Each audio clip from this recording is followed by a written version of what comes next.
Hey you guys, it's Peter, and welcome to my channel, Peterisms, where I tell stories of my life and just little things that I have learned as I've grown into the person that I am today. And it feels surreal to be sitting here making a video for any of my channels. We just got back from Mexico late last night, and if you watch my vlog, I did finish my vlog late last night and upload it. I think I got it posted at like 5:30 in the morning. I was watching a movie for my Peter Does Stuff channel while I was uploading the movie last night, but we had a fantastic trip. I was actually going to try to film a couple videos here and there for this channel while I was gone, but in all honesty, we didn't really spend that much time in the room until late at night, and we were on the beach and at the pool and hanging out with our friends, and then when they left, Alex and I were like at the beach every day and stuff like that. So just such a great trip. It was such a relaxing trip. I watched a couple shows. Alex and I watched a show together, finished a book, just got a lot of rest and relaxation. Actually listened to quite a lot of music. I love, like, on vacation, just putting my AirPods in and walking around and just, like, putting my iTunes on shuffle. I just love oh my God, I haven't heard that song in a while. I haven't heard that song in a while. So I was sitting here and I just filmed 2 other videos for 2 of my other channels, and I was getting ready to go downstairs and get the meditation books, and I thought, let me go through the comments and see the first comment that comes up where somebody asks me to film a video. So, a video topic. So somebody asked me, they said, I would love some videos on anxiety and how to cope with it. And thank you so much for this. If you guys have any suggestions for videos based on life experience that you would like me to address or share my experience with, please put it in the comment section below. Like I always say, I'm not an expert on any of these topics that I'm talking about over here. I'm literally just sharing with you guys experiences of my life, how I've worked through things, what has worked for me, sometimes therapeutically, which works for me, sometimes just life experiences. I don't necessarily have a lot of experience with just like generalized anxiety disorder or just generalized anxiety. I don't have a lot of experience with that. I did in the past have panic attacks, and I don't even know how much of that I've actually shared. Like, as I'm saying, I'm like, have I shared much of this in my vlog? I probably have from time to time. I used to have panic attacks back in the day. But I think since you're talking about anxiety, I don't know, you might be talking more about just like my having social anxiety. So I'm going to talk about the panic attacks and the social anxiety. Now, I will first and foremost say, social anxiety, panic attacks, or any of those things, please seek out professional help. I think any of those things are serious enough that you probably need to see somebody professionally to talk to. I would highly, highly suggest that. Especially when it comes to panic attacks, because panic attacks are a physical manifestation of anxiety, stress, other things that are going on, right? And like I said, I'm not an expert. I can just share with you my experience with it. When I would have panic attacks, and I had them actually for a very, I would say like a short period of my life, I think I had a few when I was younger, but it was between my ex and my first ex and my second ex that I started to have panic attacks. And I think a lot of it had to do with that. It was really the first time in a long time that I was alone. And I can remember like having, I don't know that I would necessarily call it like diagnosable anxiety, but I had a lot of anxiety I was just constantly worried about stuff. And it was like, but the worrying about things, the kind of living in chaos or conflict also kind of helped me a little bit. And so it was really not the moments that I was so worried about stuff. It was the moments that I didn't worry about things. And I can remember like one of the things that like stressed me out the most was like going out, well, that didn't stress me out was like going out and being with my friends. And so when I was doing that, those were the moments that I would start having panic attacks. And I can remember having a friend of mine, and he had a history of having panic attacks, like a history where he like locked himself in a closet for like 2 weeks and had horrific panic attacks. And so he would walk me through them. And I can remember talking to him, and he would be like, the basis for panic attacks is to realize that nothing that you're feeling right now is real. Because when you're going through it, I also had a history when I was growing up of a tachycardia. It's where your heart races. That was not related to stress or anything like that. It was just when I would competitively play tennis when I was a little kid, my heart would like start racing. It's a physical condition. And so I would have to lay on my back, and I would have to put my legs up like on a chair or on the bed or a pillow. And it would like, I can remember my heart would be like, boom, boom, boom, boom. And actually my stepmom had it too. And she was the person that taught me how to put my legs up. But that was very much what a panic attack felt like for me. A panic attack was where like my heart would start racing, my chest felt tight. When you're having it, you cannot, like, nobody can really tell you like what you're feeling is not real, even though it's in your head. My experience of having a panic attack, I'm sure that people have had different experiences. I'm just sharing my experience of having it. When I would have one, my heart would race, my chest felt clenched up. I literally felt like I was going to die in that moment. I mean, this is one of the reasons why I never today minimize anybody that is having a panic attack or anxiety or anything, because to the person that, when I was going through it, it felt very, very, very real to me. Like, I literally thought I was going to die. And I can remember this friend of mine that I had, he really, really helped me. And one of the things that he compared it to, and I know this is going to sound so silly, and it's so funny because I was just talking to my therapist about this recently. I haven't had panic attacks in years. I haven't had them. Even with my social anxiety, I haven't had panic attacks in years. And I was telling him this, is that one of the things that my friend explained to me was in the movie The Shining, when the little boy is like riding his, his bike through the hotel, and he sees the twin sisters, and he closes his eyes and he says, this isn't real, whatever. My friend would say that to me. He would compare it to that. He'd say, if you can get in your head and you can tell yourself that what you're going through right now is not real, and that this is like a manifestation of your mind, and to slow things down and to start breathing deeply and whatever, that you'll get out of it. And I can remember that I would do that, and it was like literally within like, I mean, it wouldn't like right away happen, but like, I can remember being in his apartment one time, and I had this panic attack, and I was just like, I can't breathe, I can't breathe, I can't breathe. And he was like, you can breathe. He was like, this is in your head. And I think also coming from somebody, I think this is why 12-step programs work so well, at least for me and people that I know, is that it's one person sharing their experience with another that's gone through it. I think had that come from maybe like an expert or a doctor that had never experienced panic attacks at the time, I don't know that that would have helped. I think it was having somebody that had gone through it, shared stories with me. I knew that he had been like in a closet for like a week or two. I mean, he was terrified of coming out of the closet. Every time he would have panic attacks. Anyway, and he shared that story with me. He shared how much, like, he shared parts of his life with me, and I really, really appreciated it, and it meant so much to me, right? And so, like, I knew that he had gone through this, and I can remember being in his apartment, and I, like, got on my back, and I put my legs up on his couch, and I started breathing in deeply, and he was like, just tell yourself, like, this isn't real, it's in your head, and I just kept on saying that, and my panic attack went away like that. I can remember what was weird about when it would happen, though, was that the lingering effects, like my chest hurt, like after that. Like, I mean, it just was like, I can remember we just sat there, he made me like a cup of like chamomile tea, and we just sat there and we like talked. And it was really important for me that I felt safe afterwards. I think that's one thing that we don't really talk about a lot with any kind of mental health issue, whether it's anxiety, panic attacks, depression, whatever is that. I think it's really important to be surrounded by people that make you feel safe, which brings me to the social anxiety situation, which I've talked a lot about on this channel.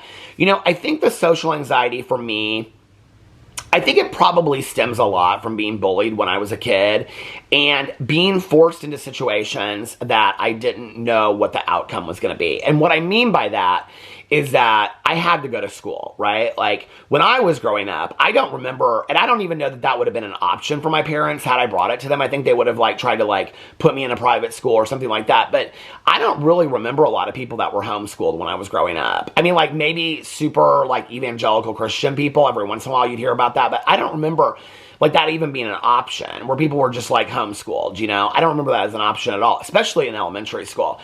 And so, also... I wasn't really telling my parents a lot of what was going on at school with being bullied because I didn't want them to worry about me. I didn't want my mom to have to go through the same things that I was going through and for her to have fear for me every day at school. So I was really keeping it inside a lot, right? And so I had to go to school. Like, that was just like, I had to. I didn't feel like I had a choice in that situation. And so that's what I mean by being forced into situations where, I was being bullied. And then I would be at school, and I never knew what was going to happen. I never knew if the day was going to go easy and it was going to be a good day. I didn't know. I mean, I still have this apprehension sometimes, you guys. Like, sometimes out of the blue, it'll catch me when I just, like, wake up on a random, like, Tuesday or Wednesday. Like, I'm like, it's Tuesday. Like, is it going to be a good day? Is it going to be a bad day? Because I still have that from when I was a kid, that I don't know what's going to happen, what next, And what was interesting was, in our first marriage counselor that we started seeing years ago, I had individual sessions with him as well. And he said to me at one time, I was telling him about the bullying, And he said, like, can you explain a little bit to me? I said, the worst part was that it was constantly like, I didn't know where it was coming next. Like, I didn't know if it was going to be 3 days, if it was going to be that day. I didn't know who it was going to come from. And he said, did anybody ever say to you that you might have suffered from PTSD, post-traumatic stress disorder, as a result of being bullied? And I was like, no, nobody's ever said that to me. It wasn't about the diagnosis. I've explained this in enough videos. It wasn't about the diagnosis, okay? I could care less about that diagnosis.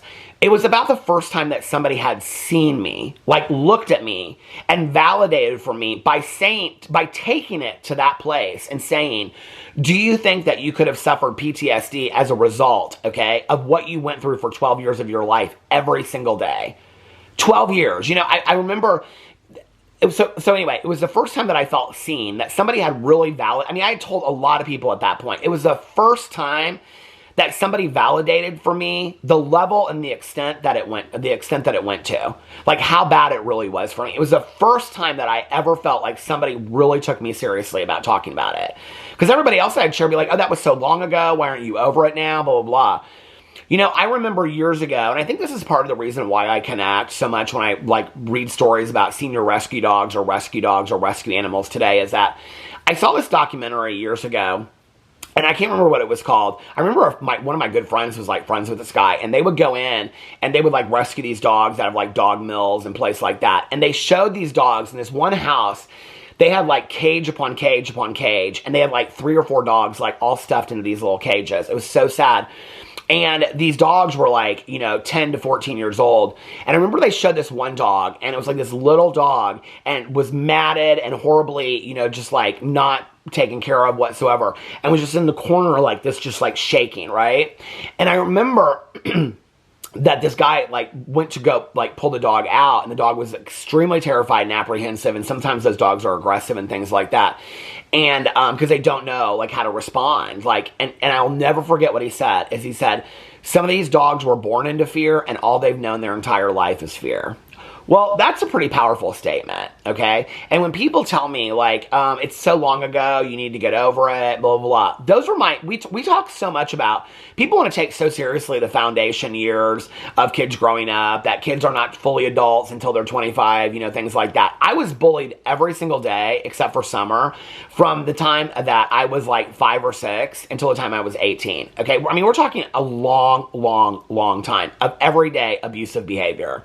Name calling, you know, physically fearing for my life, emotionally, you know, on and on and on. I mean, it was horrible, right?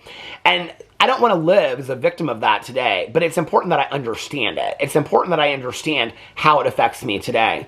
I definitely believe today, and I think in understanding my history, it helps me understand what I'm dealing with today. I think it's important that I go back and I look at that, because when I look at that and then I look at the therapist saying, do you think it's possible that you suffered PTSD as a result of being bullied? This happened to you every single day. You didn't know where it was going to come from. It was kind of like similar to like a scared dog, right? That I think it makes sense that I have social anxiety today, that I'm afraid to go into social situations because I don't know what's going to happen. You know, I don't know.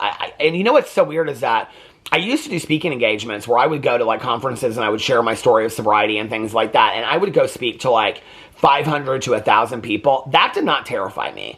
I think I also knew, like, in early sobriety, one of the most powerful things I ever learned was that at any moment that you're uncomfortable, you can leave a situation, right? And like that has been such a power tool for me through the years, not just in like feeling uncomfortable in a situation where I felt like I was going to use, which early on, if I was in an uncomfortable situation where there was like drinking or whatever, I could just leave. I would just leave that situation. As I've gotten older, that statement has kind of morphed for me into any situation that I'm uncomfortable in, I can leave. It doesn't just have to be with drinking and drugging, right? Like if I'm uncomfortable in a situation, I can just leave. If I'm like on a stage giving a speech about or sharing my story and somebody starts saying stuff to me and you know, shouting from the crowd, I can just walk off. I can leave. I don't have to stay there anymore. I don't have to give an explanation. I don't have to tell, you know, anything. I can tell my side of the story. I can just be like, nope, I'm done, and just walk off, okay? I've never had to do that yet, but I know that I can do that if I want to, right? I think the social anxiety comes from not ever knowing what's going to happen or what's going to be said or how I'm going to deal with that, right? So how did I get through it? Well, here's the situation. I was missing out on a lot of opportunities with my husband.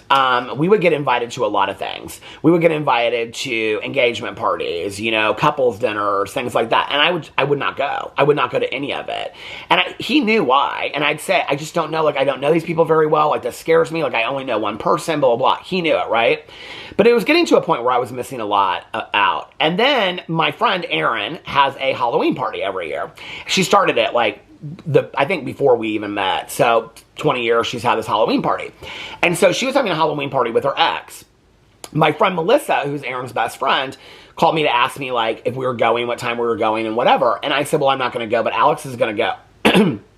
Alex was also at the point that he wasn't going to make excuses for me. Like, I had to call that person and let them know that I wasn't going to come and whatever, right? Because he thought that therapeutically, because he had, you know, talked to therapists and things like that, that would be a way, like, if I was the one that had to respond to this, and that would be a way for me at least to own some power of my story and things like that. And so, Melissa's like, well, what's going on? Because Erin's feelings are going to be really hurt if you don't go to this party. And I was like, I'm really uncomfortable. And that was the first person in a long time, other than my friend Tanya, that I had shared with about my social anxiety. I kept it a secret. I was ashamed of it. I think that's the first thing, the first big movement that I made was stop being ashamed of it. Stop being ashamed of mental health issues that I can't control, right? Like, that's nothing to be ashamed of. And I think we live in a world where the stigmatization of addiction and mental health issues is so huge that, that they're looked down upon, that we don't want to share our truth about that, right? When it would really help people understand, it would help us understand to share. People might come forward and share their stories with us. And so I shared with Melissa that I was scared to go. And Melissa was like, just tell Erin that. She'll totally understand that. Melissa was so supportive. She was exactly what I needed in that moment. So I called Erin and I told her why I wasn't going to come and that I was scared and I didn't know a lot of these people. And she said, what would make it easier for you? I've shared this story so many times. And I was like, I don't know. And she's like, if you came first and you were there first and you saw everybody else come, I said, yes, that would probably help. She goes, well, I would really like you to come, even if it's just for 20 or 30 minutes and you leave when you're comfortable. And she said, but it would mean a lot to me because I love you and I want you here. She wasn't like, I'm having a party and pressuring me into it. She was like, I love you. I would love to have you here. I'd love to see you. And so we went, and I can remember getting there and I stood in the kitchen with my back up against the sink and I waited for everybody to come in. I was like, hey, how are you? And whatever. I can do that. I can put on a mask. I don't have a hard time, you know, putting on a mask when I say hi to people and stuff like that. And especially if it's almost kind of more like I get nervous around people that I know, not people that I don't know, right? Unless they kind of like, unless it's somebody that like looks at me kind of a weird way and I'm like, what are they thinking? What's in their head? Blah, blah, blah, whatever, right? And so we stayed, and I saw some people that I used to work with because Erin works with people today that I used to work with back in the day because we were both in addictions fields. And so I saw people that I loved, and I had such a great time. I mean, we had such an amazing time. I didn't want to leave, right? And I can remember on the way home, I was almost kind of crying, and I was like, I missed out on so much. Like, I'm not missing out on anything again. It still takes me time to get ready to go to, even family gatherings are hard for me. Like, even with my cousin Caroline, her family, even Alex's family, you know, even like those things are hard for me to do. Even like cousin fun day on Wednesdays when Caroline comes to pick me up, I still have to kind of get myself ready. Like, okay, it's not like I say no. It's just like, okay, we're going to be around a lot of people. I don't do well around large groups of people. I don't. And it's just when there's a lot of people around me, I just, you know, I just don't do real well with that. And so I kind of have to work myself up a little bit. But here's the thing. That Halloween party made me realize that I missed out a lot on life. I missed out on a lot of things. And I was no longer going to miss out on pieces of my life. I was no longer going to just hand over parts because I was afraid. And that was the moment that I started really working hard on that in therapy and with my sponsor and things like that. And where does that fear come from? You know, and I can remember doing inventory over pieces of my fear. And my sponsor would say to me, how are you managing that fear? How are you managing that fear? And my managing the fear was just to push it down and act like it didn't happen. And I'll never forget her looking at me and she said, how's that working for you? Just to push that down and act like it's not working. And I was like, it's not working very well. She's like, these are the things you need to take to therapy. She's like, these are deep-seated issues of fear, okay? You know, and fear is a way for us to understand other issues inside. And I was looking at everything in the world through the eyes of fear. I'm not willing to do that anymore. I'm not willing to give up parts of my life because I'm afraid. I'm just not. And that was where the social anxiety came for me. I think it was a reaction to what I had grown up on and how I perceived the world, you know, how I looked at the world. You know, if you grow up with parents that are optimists and they're always like, yes, but, and the world could be, you know, blah, blah, blah, then you're going to look at the world with an optimist point of view. You know, I have friends of mine who grew up with alcoholic parents and have never touched a drop of alcohol because of how their parents, how they were raised. If you grow up with parents that are very cynical, okay, you're going to grow up with a very cynical point of view. My dad is very sarcastic. I have a lot of sarcasm, right? So you pick up those things. How you grow up, those foundation years really are important, you know? If you grow up in fear, you're going to look at the world through fear. I looked at the world through fear for a long time, way too long. I still have social anxiety. I still struggle with it today. I love being at home because I feel safe at home, you know? I'm not going to allow it to stop me from going out to restaurants with my husband's, my husband's, like I'm a sister wife. I'm watching Sister Wives right now. I'm not going to stop it from allowing me to go out to dinner with my husband. That is even hard for me sometimes to walk into, like we'll go pull up, my husband will be like, get out and see if there's a line. Like I'll wait here in the car. I'm like, I have to walk inside by myself. I know it sounds silly, you know, but I do have that. Like when people come up to me in public, which very rarely happens, and says like, oh, are you Peter Monn? I watch your videos. Like I can like in that moment kind of like, I try to like get out of myself and be like, yeah, thank you so much. Like what videos of mine do you watch and whatever. And you know, when I meet new people, I try to be that too. That's the mask that I'm talking about. The mask that helps me be the person that I want to be until I can get there, you know? Because if I don't try, then I'm going to miss out so much. I missed out on so much of life. A lot of it, I think, also came around the time that I started gaining a lot of weight. I was so embarrassed and I was so ashamed of my weight gain that I didn't want to see people. And I remember a friend of mine that he like would invite me to everything, barbecue with he and his husband, barbecues, picnics, everything, and I would never go. And finally he was like, girl, what is going on? You will not come to anything. I haven't seen you in years. And I was like, I have gained so much weight, I'm embarrassed. And he was like, I do not care what you look like. He was like, I love you. You are my friend. I do not care what you look like. But if that is something that is standing in your way of enjoying your life, then we need to talk about that. Like you need to get some help because this is not healthy for you. And I think that my weight and my issues with my weight and my body image really fed into the already existing social anxiety to the point where I just didn't want to leave home. You know, it wasn't healthy for me. So today I just pushed through it. Today I remember, like when I have something that I'm fearful to do, like even leaving to go to the airport yesterday, I was like, we're going to a new airport. I don't know what it's going to be like. If I don't, like unknowns for me are very scary. And I think that's just kind of other people I've talked to that have social anxiety. It's very consistent with that. But what I'll say is like, okay, the last time that I did something that I didn't know, the last airport that I went to, we really had a good time. I walked around. It was fun, blah, blah, blah. I try to push myself into those areas. Also, like last night when we were just like sitting there because the plane got delayed, for me, to be somebody that just like walks around the airport is not something that I would do. I try to force myself to do things that I think afterwards, looking back on, I'll enjoy, but at the time I'd rather just sit next to my husband and be safe right there. And so I was like, no, I want to get in my steps today. So I started walking around and I really enjoyed it. And so the next time I'll be like, get out, move around, things like that, right? And so I forced myself to remember the good times where I pushed myself through it as a reminder of it's not going to be that scary. And that's probably the biggest thing that's helped me. So anyway, I hope that helped maybe somebody out there. I see people online all the time say social anxiety is not real, it doesn't exist. If you have it and you live through it, like nobody in the world, it doesn't even matter if you're ever diagnosed with it. You know what it feels like inside. It's terrifying, you know? And some people have panic attacks as a result of it. Some people never leave their house. Some people don't, go and do anything.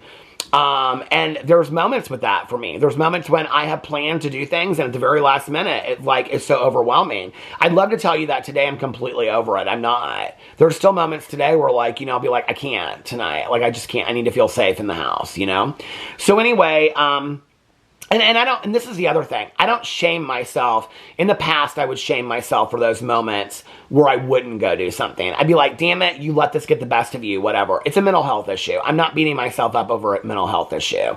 I have it. I'm working through it. I'm better than I was 10 years ago. I'm not as good as I could be down the road, but I'm not going to beat myself up for the progress that I've made. I'm not going to beat myself up for if I haven't made any progress at all. It's a mental health issue, and it's something that I struggle with every single day.